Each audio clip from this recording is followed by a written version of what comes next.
Que Dieu vous bénisse. Yahweh Zamba Pambulo. Il a plu ce matin, comme vous l'avez constaté.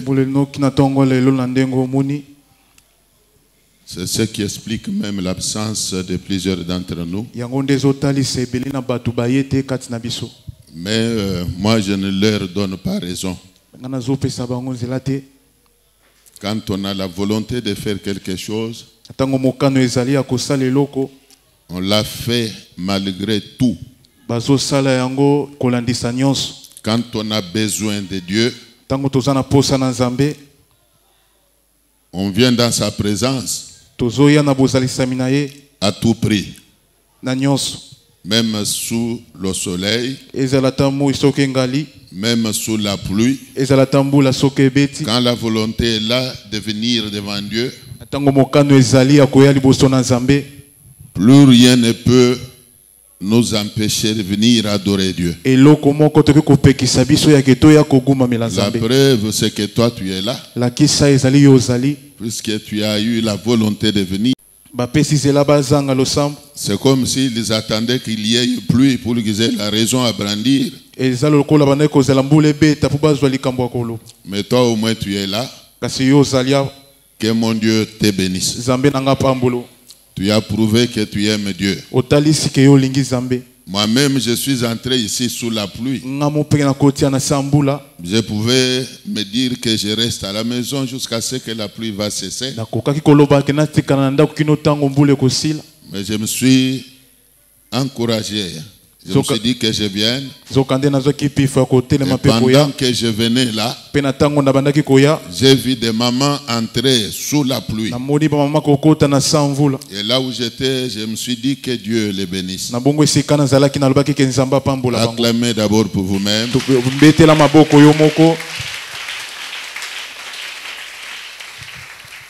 Vous savez, chercher la face de Dieu requiert un esprit de sacrifice. Si vous voulez rencontrer Dieu, il faut que vous ayez cet esprit-là de sacrifice. Nous, quand nous venions de donner notre vie à Dieu, nous avons en ce temps-là marché sur de longues distances pour aller dans la présence de Dieu. À pied, s'il vous plaît.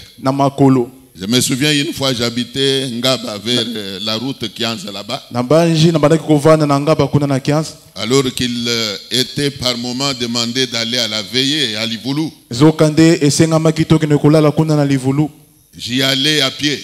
Et quand le culte termine, comme nous on n'avait pas l'habitude là d'attendre que l'église nous donne le transport, j'ai rentré aussi à pied. Dieu est témoin de ce que je vous dis.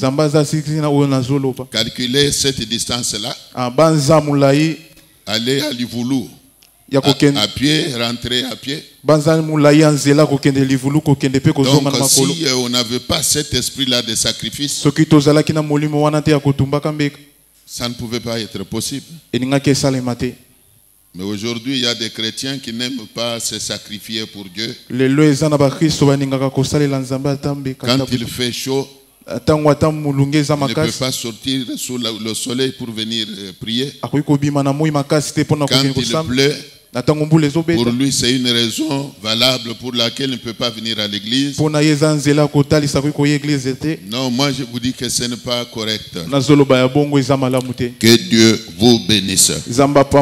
Alors, avant que vous repreniez place, on va nous lire un verset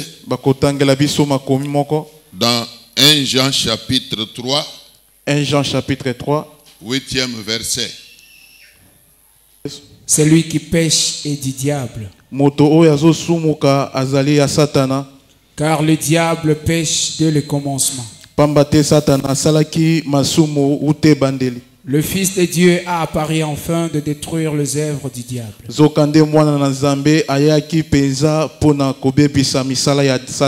Amen. Pouvez vous mettre?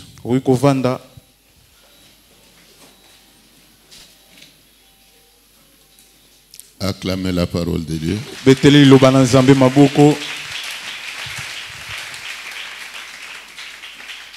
Amen. Amen. Alors, je vous prie maintenant de rester attentif à la parole de Dieu. La Bible disant que chaque chose a son temps. Nous venons de passer un bon moment de louange et d'adoration. Nous venions même de prier. Alors maintenant qu'il est question que Dieu nous parle,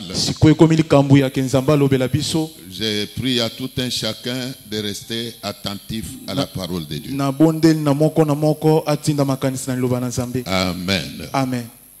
Que Dieu vous bénisse. Alors je voudrais rappeler pour les uns, dire pour informer les autres que nous sommes en train de parler du combat spirituel. Nous avions démontré à l'église que le combat spirituel est une réalité. C'est ce qui explique pourquoi beaucoup de gens ne prospèrent pas. Quand les uns prospèrent, vous constatez qu'il y a d'autres qui ne prospèrent pas. Quand les uns ont la paix, vous constatez qu'il y en a qui n'ont pas la paix. C'est le combat spirituel. Vous constatez qu'il y a des foyers qui sont bénis, alors qu'il y en a qui sont malheureux. Tout ça, c'est la conséquence du combat spirituel. Vous voyez certaines personnes entrer facilement dans le mariage. Et parfois, en entrant dans le mariage, vous les voyez demeurer heureux. Mais il y en a qui désirent même le mariage, mais qui ne parviennent pas à y entrer. Ils sont là butés à cette difficulté-là. Pouvez-vous vous demander quels péchés ils ont commis? Alors moi je vous réponds qu'il n'est pas question de dire seulement qu'ils aient commis tel ou tel péché. C'est la conséquence du combat spirituel. Vous trouvez des gens, même ceux qui sont mariés là, manquer la paix. Vous les trouvez manquer la joie. En dépit du fait qu'ils ont déjà ce statut-là d'hommes mariés, de femmes mariées, mais ils sont malheureux. Mais tout ça, c'est la conséquence du combat spirituel. Alors, depuis que Satan veut être précipité sur la terre, nous ne le dirons jamais assez. Une voix avait retenti dans le ciel, disant malheur à la terre, malheur aux habitants qui sont sur la terre. Donc, nous avons toujours expliqué que le diable les porte malheur dans le monde. Le diable les porte malheur dans la vie de beaucoup de hommes et de femmes. C'est lui qui est le porte malheur dans beaucoup de familles. C'est le diable qui est à la base même de l'instabilité conjugale que connaît beaucoup de personnes.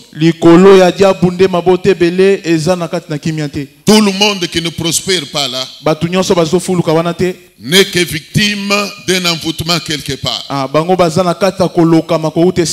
l'Éternel Dieu, dans son amour, dans l'amour qu'il a pour l'humanité, quand il a vu la colère du diable, même la ruse du diable, quand Satan est descendu sur la terre, Dieu n'a pas non plus croisé les bras. Il n'a pas non plus croisé les bras. Il a dû dépêcher son fils. C'est ainsi que vous entendez la Bible dire ceci: car Dieu a tant aimé le monde. Car Dieu a tant aimé le monde qu'il a envoyé son fils. Il a envoyé son fils afin que quiconque croit en lui ne périsse pas. Alors je voudrais dire à quelqu'un que Dieu ne veut pas que tu périsses. Dieu n'est pas content de te voir périr. Dieu ne veut pas que tu sois malheureux. Ce n'est pas non plus la volonté de Dieu que toi tu manques la paix. Il dit dans la Bible, je cite, je préfère, je souhaite que tu prospères à tous égards. Donc vous comprendrez que la volonté de Dieu est que l'homme soit prospère. La volonté de Dieu est que l'homme qu'il a créé à son image soit prospère à tous égards. Toi là qui me regardes, Dieu veut que tu sois prospère. Tu dois prospérer. Tu dois prospérer. Tu dois prospérer. Je pèse bien mes mots. Je répète que tu dois prospérer. En dépit des combats qu'il y a dans ta vie, en dépit des lois qui existeraient même dans ta famille, moi je dis que malgré ces lois-là, si même il y a quelques lois dans ton environnement, lesquelles lois ne permettent pas à ceux de ta famille de prospérer, mais puisque toi tu as donné ta vie à Christ, moi je dis que malgré ces lois-là, tu dois prospérer. Je répète que tu dois prospérer. Malgré la sorcellerie qu'il peut y avoir dans ta famille, le Dieu que nous prions, il est plus puissant que les sorciers. Il est plus puissant que les magiciens. Il a le dernier mot sur ta vie. Un seul mot de la bouche de Dieu peut annuler 1000 mots prononcés contre toi. Parce que de ta famille là, si tu as été maudit, je t'informe qu'il y a un Dieu qui change la malédiction en bénédiction. Ce Dieu-là est aujourd'hui au milieu de nous. Il peut changer ta malédiction en bénédiction. Crois-moi, c'est l'Éternel qui a le dernier mot. C'est lui qui a le dernier mot. Tout le monde peut tout dire. Je répète que tout le monde peut tout dire. Mais un seul mot qui peut sortir de la bouche de Dieu peut annuler toutes les mauvaises paroles prononcées contre toi. Quand les hommes diront que tu ne peux pas te marier, marie-toi qu'on voie comment tu vas te marier. L'Éternel lui va s'élever pour ordonner que tu te maries. Et je t'informe que c'est la parole de Dieu qui prime. C'est la parole de Dieu qui prime. C'est la parole de Dieu qui prime. Quand Lazare était mort, déjà même enterré, Jésus est venu. 4 jours après, il se met à demander à ceux de sa famille où Lazare était enterré. Alors ils se sont mis à dire, non, ça fait 4 jours qu'il est là. Il sent déjà. Il sent déjà. Il est là depuis 4 jours. Enterré depuis 4 jours. Et quand il disait cela, vous comprendrez qu'il n'avait pas une moindre foi que Jésus était capable de faire quelque chose pour que Lazare revienne à la vie. Même toi qui me regardes là, il y a des gens qui ne croient pas que le Dieu que tu pries peut faire quelque chose pour que tu reviennes à la vie. Il y en a qui pensent que pour toi c'est fini, terminé. Il y en a qui pensent que tu ne peux pas recouvrer ta vie normale là. Il y en a qui ne pensent que tu ne peux pas recouvrer ta santé d'origine là. Mais moi je te dis une chose, rien n'est perdu. Rien n'est perdu. Rien n'est perdu. Il y a encore la chance. Il y a encore la possibilité que tu sois restauré. Il y a encore la possibilité que l'Éternel te visite. visiter encore. Il y a encore la possibilité que tu sois béni. Il y a encore la possibilité que tu sois consolé. Il y a encore la possibilité que l'Éternel puisse ôter l'opprobre de dessus toi. Il y a encore la possibilité que l'Éternel te console. Alors l'Éternel, quand il a vu la méchanceté du diable, après que Satan était précipité sur la terre, je répète que l'Éternel n'a pas non plus croisé les bras. Et ma prière est que toi qui es terrassé, tourmenté, détruit par Satan, que le Dieu de la Sekamonga Foule ne croise pas non plus tes bras. Toi qui es humilié, toi qui es dans l'opprobre, que le Dieu que nous prions ne croise pas tes bras. Qu'il ne reste pas indifférent devant tes difficultés. Qu'il s'élève alors et qu'il agisse. Vous savez, dans la Bible, quand Daniel fut jeté dans la fosse au lion, Dieu n'avait pas croisé les bras. Il est intervenu. C'est ainsi que Daniel a fini par dire que mon Dieu a envoyé son ange. Il a fermé la gueule au lion. Ils ne m'ont fait aucun mal. Alors si l'Éternel n'avait pas croisé les bras, quand Daniel était jeté dans la fosse au lion, pourquoi doit-il croiser les bras? Quand toi tu es jeté, je ne sais pas, dans la maladie, dans la pauvreté, pourquoi l'Éternel doit-il croiser les bras? Quand le monde des ténèbres t'a détruit, non, que Dieu ne croise pas ses bras, qu'il s'élève et qu'il vienne à ton secours.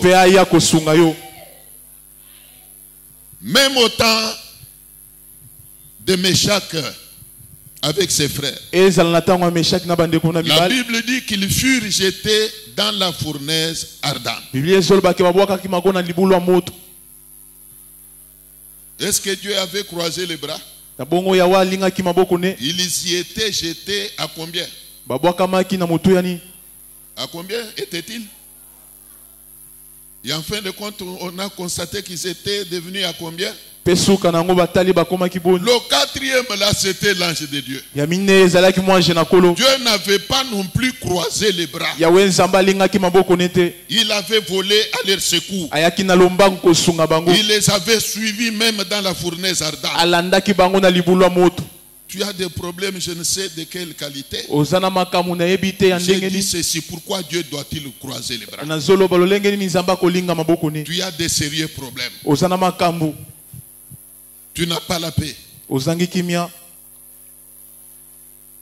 y a des gens qui se moquent même de toi.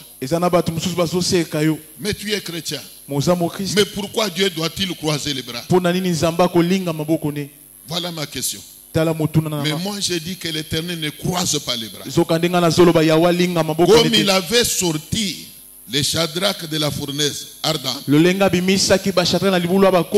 te sorte toi aussi de la stérilité, qu'il te sorte toi aussi du chômage, qu'il te sorte toi aussi de la pauvreté, qu'il te sorte toi aussi de la maladie, qu'il te sorte aussi de cette ignominie là. Si tu dis Amen, ça peut arriver aujourd'hui.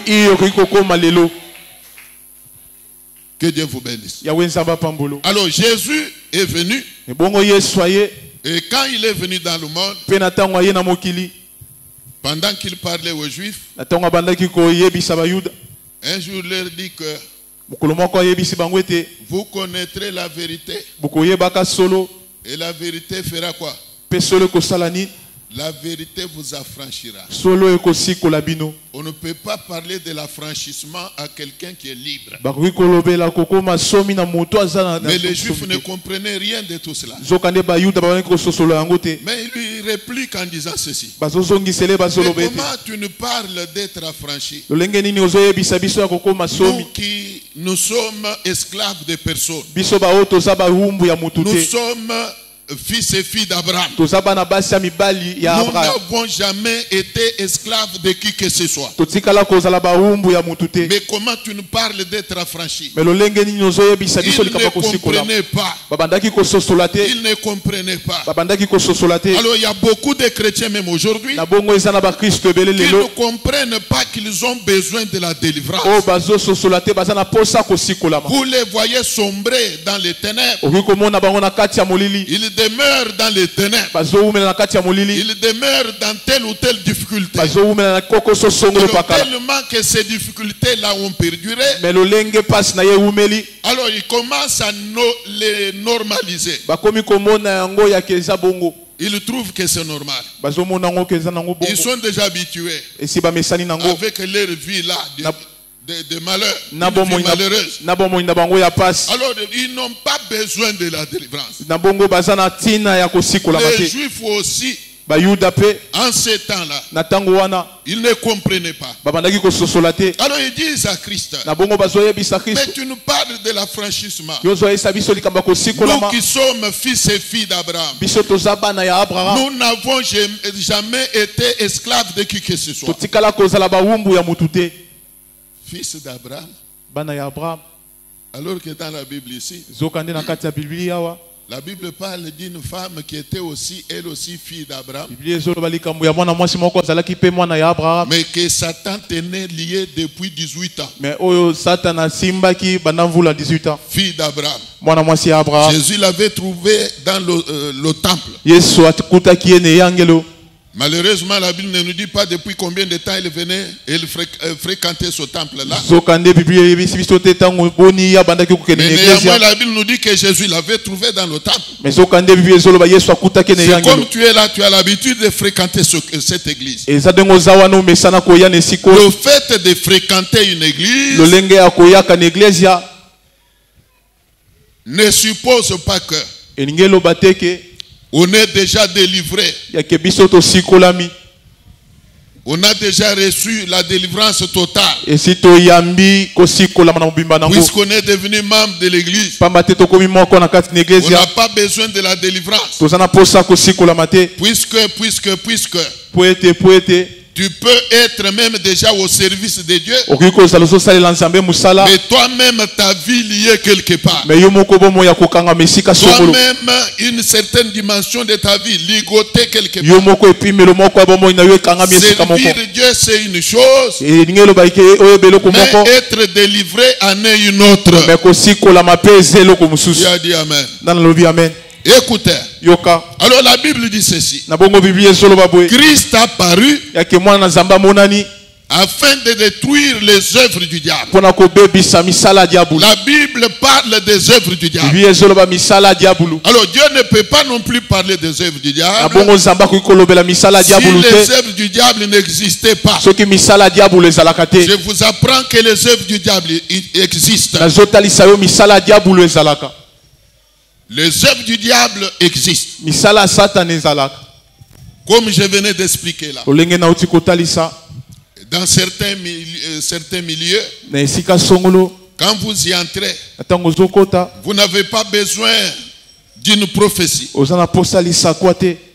Rien qu'à voir l'état même de ces lieux-là.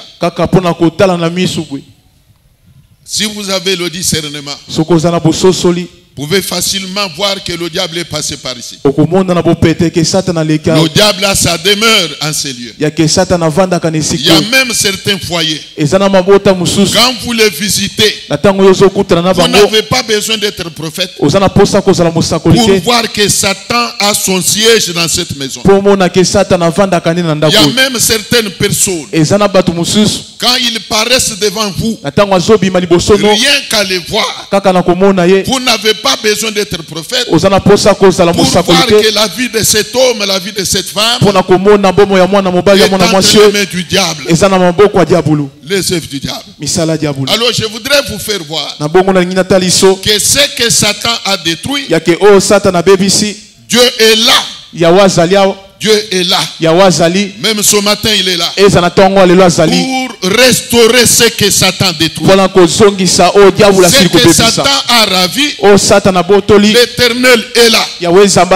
Pour les lui ravir et vous les retourner. Alors Dieu est là. C'est ce que la Bible dit. Que Christ a paru.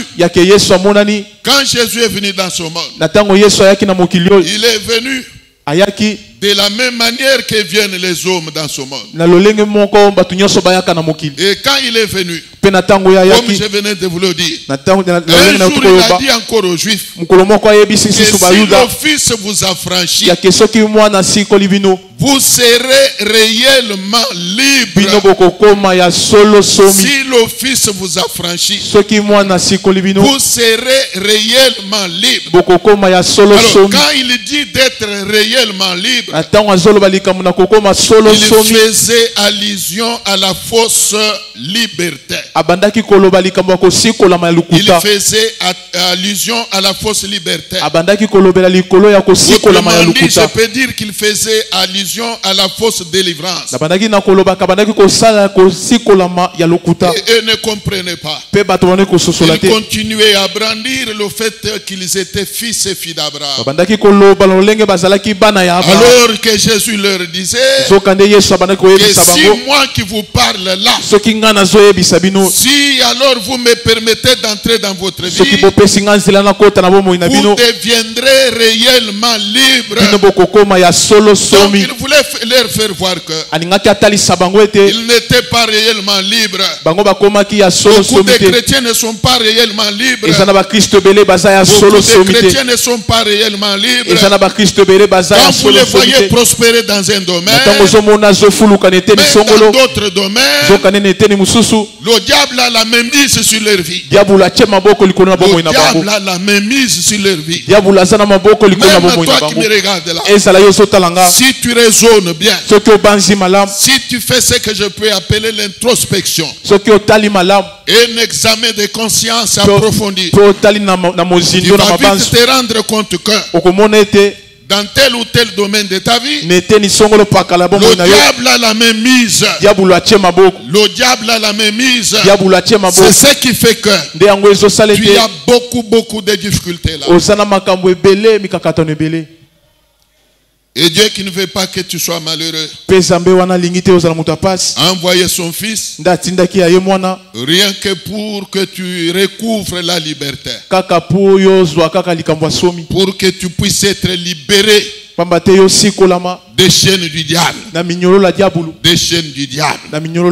Quand Dieu descend, c'est la délivrance. Quand Dieu descend, c'est le changement. Quand Dieu descend, c'est le changement. C'est la prospérité. Quand Dieu descend, il change la malédiction en bénédiction. Quand Dieu descend, tout est bouleversé. Même les chaînes tombent. Même les chaînes tombent. Même si tu étais ligoté, je ne sais comment, quand Dieu descend, les liens se rompent. Quand Dieu descend, les liens se rompent. Quand Dieu descend, même la masque de vieillesse va tomber. Va tomber. Va tomber. Rappelez-vous un peu de ce qui était arrivé à Paul et à Silas quand ils étaient emprisonnés. Rappelez-vous, pendant qu'ils priaient et chantaient les louanges de Dieu, la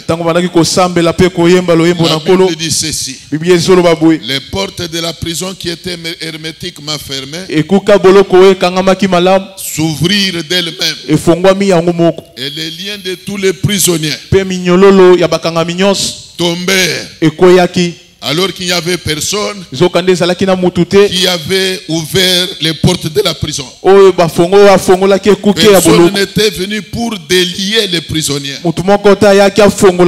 Mais seulement la descente de Dieu. Tellement qu'ils avaient prié, tellement qu'ils chantaient les louanges de Dieu. Et l'Éternel étant descendu, la délivrance s'est opérée. La délivrance s'est opérée. bien-aimé, tu as besoin de la visite de Dieu. Si Dieu descend dans la vie d'une personne, la malédiction tombe. Les maladies ténébreuses s'en aillent. Quand Dieu descend dans la vie d'une personne, la malédiction tombe. Le blocage tombe. Les freinages tombent. De la même manière que le mur de Jéricho était tombé. Jéricho était barricadé. Nul ne pouvait accepter que ce mur-là qui l'entourait pouvait tomber. Mais quand Dieu est descendu, ce mur-là s'est écroulé. Bien aimé dans le Seigneur, même au temps de Goliath, nul ne croyait que Goliath pouvait tomber. Nul ne croyait que Goliath pouvait tomber. Tu peux y avoir une difficulté là. Toi-même, tu n'es pas convaincu que cette difficulté peut te quitter. Mais moi, je te dis aujourd'hui que si Dieu descend dans ta vie, si Dieu descend dans ta vie, cette difficulté-là va s'en aller. Elle va te quitter. C'est pourquoi j'ai toujours aimé la chanson là. Qu'on chante en disant que Tangwa Kitaka, il y a un cantique comme ça. Effectivement, le compositeur de ce cantique-là était inspiré. Quand Dieu descend, les sorciers se cachent. C'est comme dans la savane, quand les lions rougissent, toutes les bêtes, tous les animaux se cachent. Quand le lion rougit. Mais combien plus le lion de la tribu de Juda quand il rougit? Les sorciers se cachent. Acclamez le Seigneur.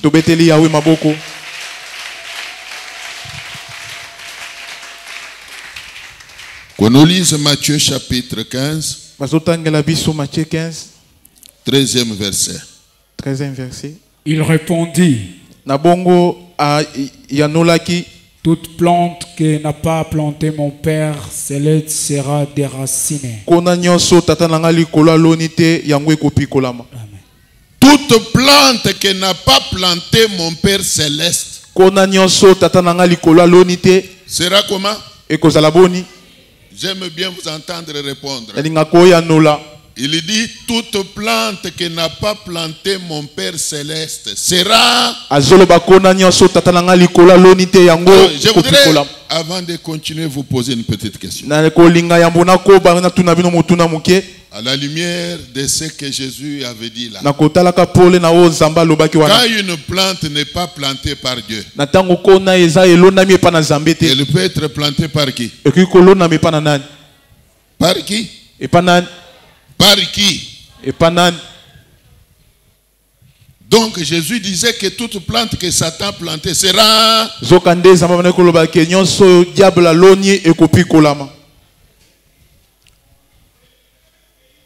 Beaucoup de gens, quand j'évoque leur cas, ils ne sont pas contents. Et pourtant, quand je les évoque, c'est juste pour édifier l'église. Il y a des gens qui commencent à me dire: papa, mais pourquoi vous avez évoqué mon cas devant l'église? Et pourtant, moi, quand je les évoque, c'est pour édifier l'église. Et souvent, je n'ai pas l'habitude de citer le nom des gens. Ça pouvait être mauvais si je citais ton nom en évoquant ton cas là. Amen. Amen. Amen. Amen. Ah oui. Prenons l'exemple. Pour quelqu'un dont la maternité est bloquée dans le monde des ténèbres. Vous entendez même le sorcier dire, avouer, passer aux aveux, que c'est lui qui t'a ensorcelé. C'est lui ou c'est elle qui a bloqué ta fécondité. Faut-il aller s'agenouiller devant les sorciers là? Le supplier de libérer ta fécondité. Sommes-nous ensemble? Je vais savoir si nous sommes ensemble. Je repose ma question. Je prends juste un cas là. Le cas d'une sœur dont la fécondité est bloquée par un sorcier. Dieu peut vous révéler même le nom du sorcier qui a bloqué ta fécondité. Maintenant, pour trouver solution à ce problème-là, que faut-il faire? Faut-il aller convoquer une réunion de famille au cours de laquelle on va interpeller les sorciers là, au risque même de remplir les conditions qu'il peut poser? Il peut vous dire, amenez-moi une chèvre, amenez-moi un costume, donnez-moi autant d'argent. Faut-il procéder de cette manière-là?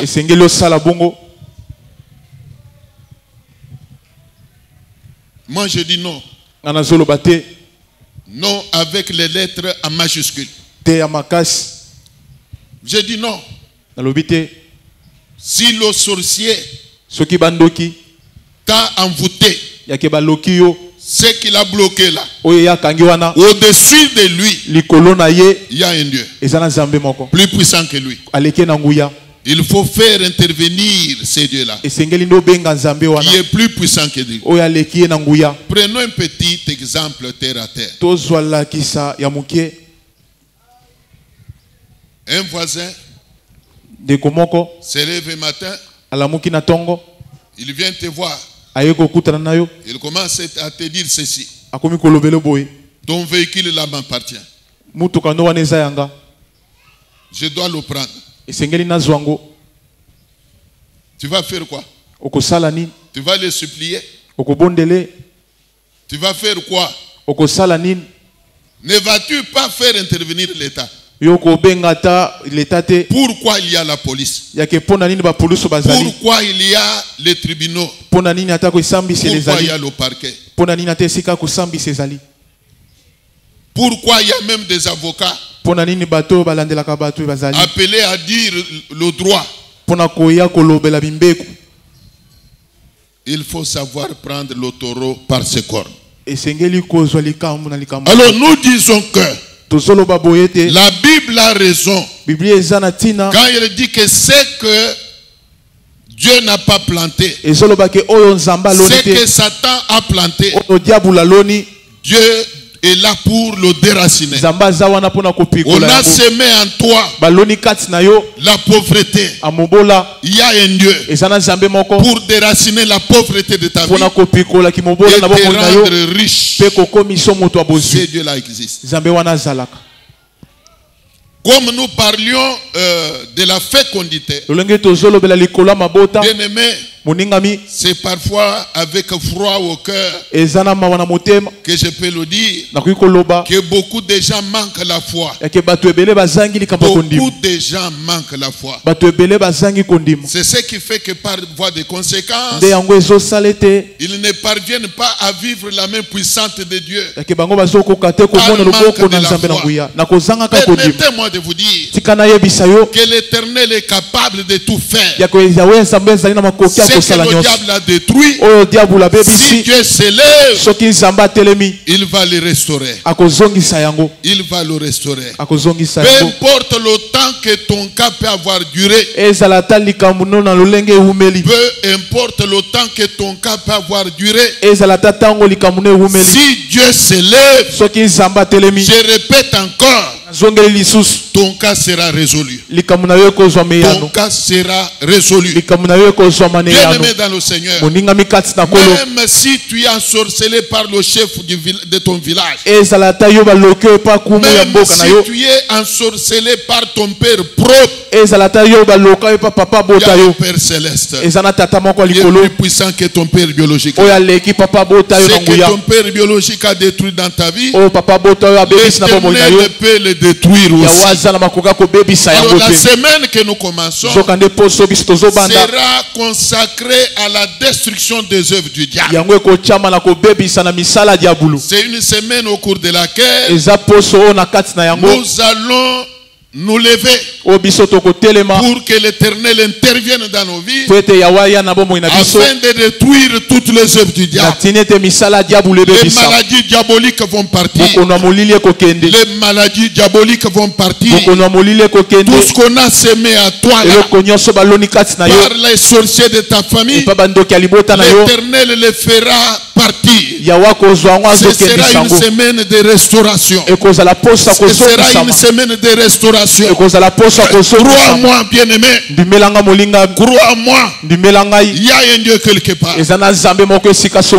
Avant que j'avance, Dieu vient de me dicter quelque chose là. Il y a une sœur, je vous l'avais déjà dit.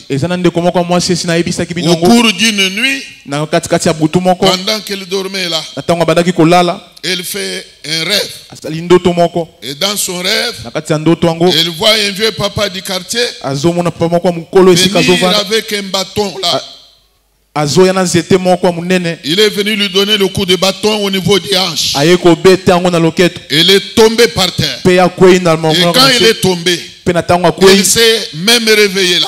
Et quand elle s'est réveillée, elle avait des douleurs atroces au niveau de la hanche, au point qu'elle ne pouvait pas se relever. Elle avait très mal. Et il était 5 heures du matin. 5h30, elle s'est forcée pour venir à ma rencontre. Et quand elle est venue, moi-même j'étais encore au lit. Elle va me réveiller me disant qu'il y a une soeur ici qui est en train de pleurer, qui veut voir papa. Quand je sors de la maison, je la trouve assis à même le sol. Alors qu'il y avait des chaises au véranda là. Mais je demande, mais comment tu peux te mettre sur le pavement?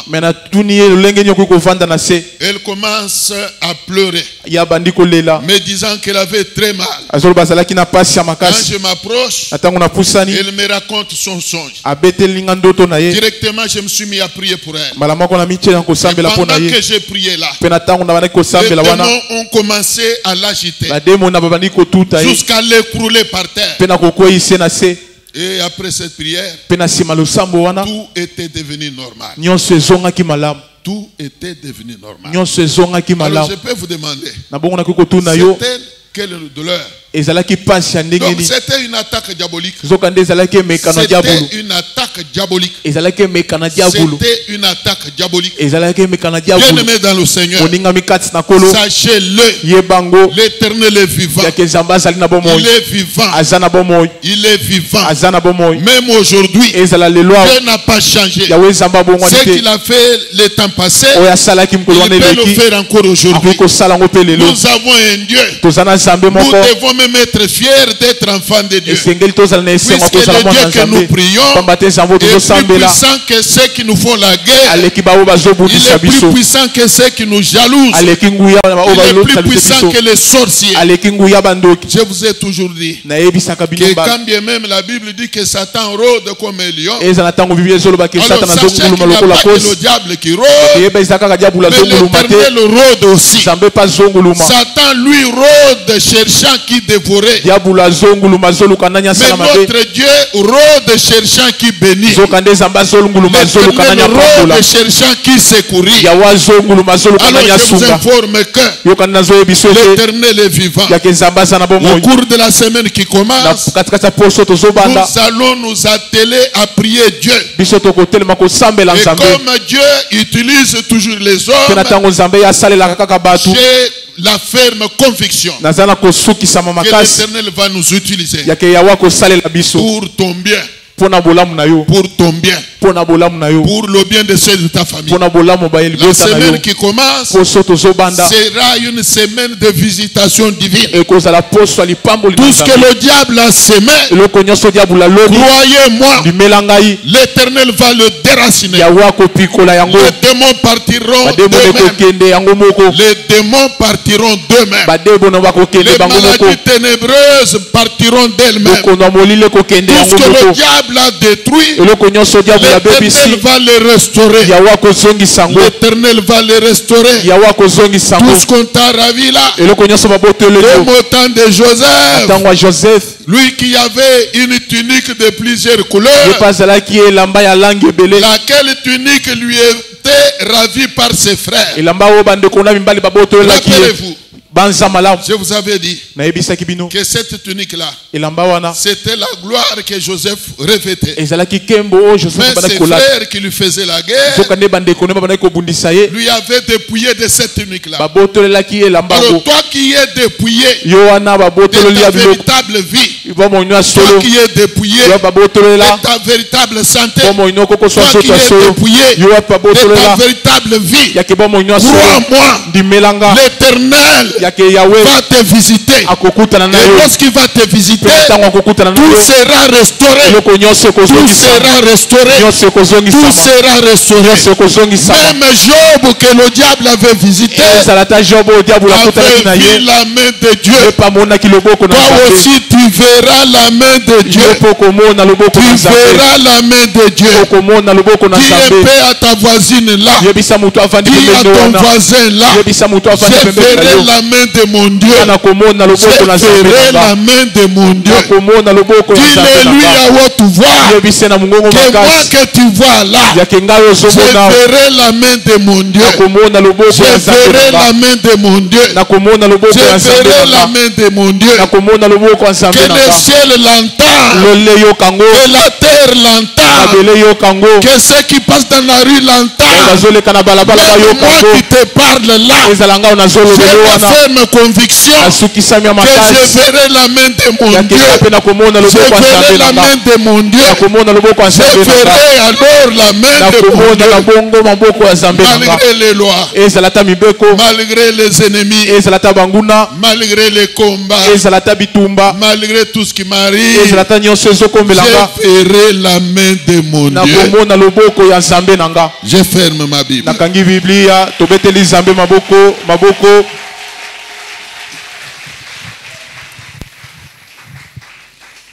Veuillez vous tenir debout. Et pour cela, j'invite tout le monde à prendre l'attitude de la prière. Que ceux qui ne sont pas malades se tiennent debout pendant ce moment. Sauf les malades peuvent rester assis. Nous sommes en train de traverser une période qui est excessivement mauvais. Tout n'est pas à dire au micro. L'esprit de sacrifice est dans la rue. La mort est dans la rue. Nous avons besoin du soutien de Dieu. Pendant ce temps, seul Dieu peut nous sauver la vie. Voilà pourquoi je t'invite à élever ta voix. D'abord pour bannir toute éventualité des plans des hommes ou des femmes mal intentionnés contre toi.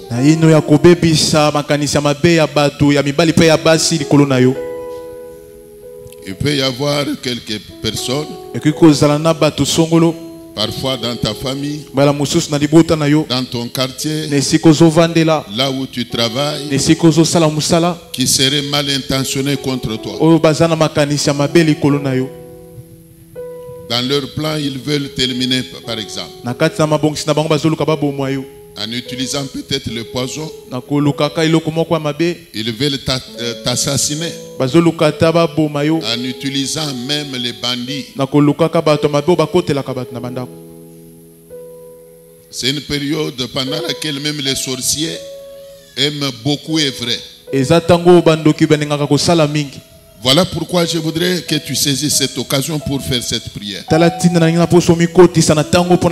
savez qu'aujourd'hui, la campagne électorale s'élance partout à travers le pays. Et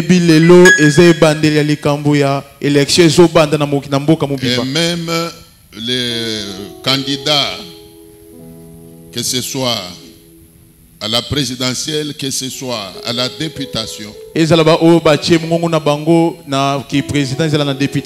quand les uns recourent à Dieu pour chercher son secours, mais il y en a qui recourent à Satan pour chercher son secours. C'est vraiment une période critique. Élève ta voix maintenant. Anéantis tous les plans diaboliques contre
Écoutez, nous allons faire la même prière pour notre pays, le Congo. Tous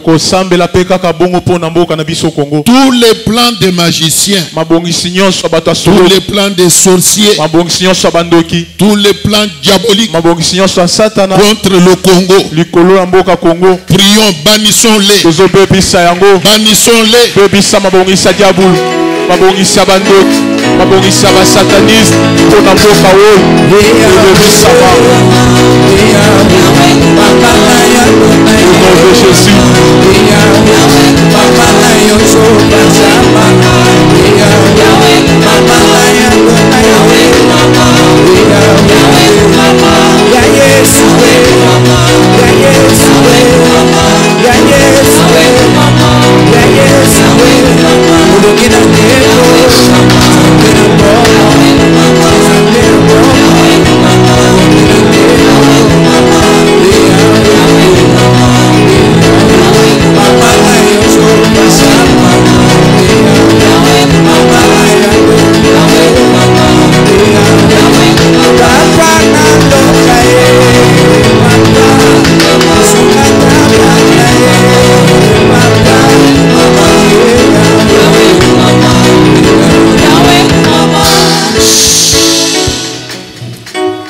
Nous allons prier pour tout le processus électoral.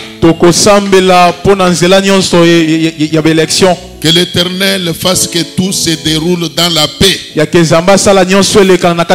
Car s'il n'y a pas la paix au pays, l'Église ne pourra pas se réunir. Nous avons intérêt à ce qu'il y ait la paix. Que tout se passe dans la paix. À tous les niveaux. Prions le Seigneur. Prions l'Éternel.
Terminé. Puisqu'il y a l'esprit des morts qui plane partout, nous allons prier. Je ne cesserai de vous dire ceci, que toi l'enfant de Dieu, tu ne peux pas mourir d'une mort planifiée par les hommes. Je ne sais pas si c'est aussi ta conviction. Tu ne peux pas mourir d'une mort planifiée par les hommes. Élève ta voix maintenant, ordonne à l'esprit des morts d'aller loin de ta vie, loin de ton foyer. C'est la prière. Yahweh na bibele, Yahweh sansola ma Yahweh, Yahweh na bibaba na kitoni, Yahweh na bibele, Yahweh sansola ma, Yahweh na babo sansola ma, wolo pesa kini banangane kunufu, Yahweh na bibaba na kitoni, Yahweh na bibele, Yahweh sansola ma, Yahweh na babo solo toko papa siko banana zambe solo toko papa siko banana zambe